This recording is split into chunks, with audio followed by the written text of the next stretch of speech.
Anyways, Yogesh Soni जो है वरिष्ठ पत्रकार हमारे साथ जुड़े हैं। सर, आप इस फैसले को किस तरीके से देखते हैं? देखिए दीपिका, दिल्ली की जनता पे, दिल्ली के व्यापारियों पे जिस तरीके से एक्सपेरिमेंट किया जा रहा है, ये बड़ा चिंताजनक है।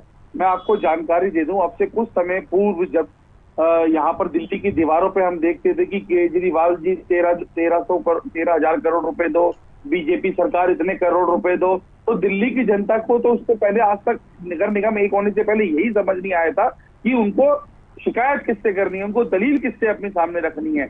यहाँ की जो स्थिति है वो क्या होता है कि अलग अलग इंजीनियरों की सरकार होने की वजह से दिल्ली की जनता, दिल्ली के व्यापारी इस चीज का एक्सपेरिमेंट झेल रहे हैं। मैं दिल्ली के व्यापारियों की बात करूं तो दिल्ली के व्यापारी तो सरकार की निगाहों में इतने बड़े चोर बन चुके हैं कि उनका कोई ना सर, ना कोई पैर, ना कोई सानी समझ में आता है।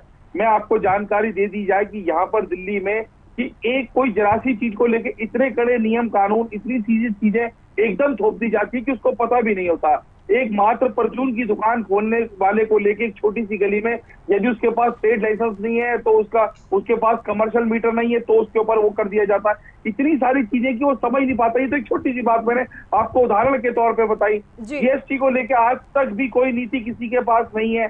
दिल्ली का व्यापारी एक चोरों की तरह बात करता है। तमाम व्यापारी मेरे पास आए थे और उन्होंने मुझे अपना मुद्दा, अपनी चीजें जब बताई तो मैं समझ नहीं पाया था कि इस तरीकों को कैसे रिएक्ट किया जाए।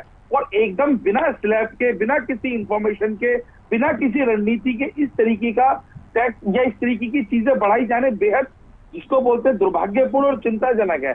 क्योंकि जब तक आप किसी स्लैब के हिसाब से नहीं चलेंगे, ये तो आपके जो मन में आया आपने वो कर दिया, लेकिन क्या कभी इस बात के लिए रणनीति बनाई है? दिल्ली के व्यापारियों का इस समय ये हाल है, जो भी सरकार आए वो उसको बजा के चली जाए। आज जो है सबके पास कहने के लिए है कि एमसीडी बंद हो गई, हम ये नहीं कर सकते, या विपक्ष ये कहता है कि हमारी इस बात पे, हमने इसको पहले भी कहा था, ये करा। लेकिन ऑल ओवर इसका निष्कर्ष क्या है, ऑल ओवर इसका रिजल्ट क्या है? समस्या यही है कि जब तक आप उनकी मनोस्थिति को नहीं समझोगे, सबसे पहले आप ये देखिए कोरोना काल से लेके अब तक कितनी मार झेली है और हर एक्सपेरिमेंट होता है। आप यहाँ से 40-40 किलोमीटर दूर चले जाइए, ना कोई नियम है, ना कोई कानून है, ना कोई कमर्शियल एक्टिविटी। कोई यदि गरीब आदमी अपने ही घर के नीचे पार्किंग में गोदाम छोटा सा कोई काम भी कर ले तो उस पर डिपार्टमेंट, पुलिस, बिना किसी प्लान के एक्सपेरिमेंट करते हैं कि उसका बुरा हाल हो एक्सपेरिमेंट जाता है। किया जा रहा है और ये सिर्फ एक थोपा जा रहा है।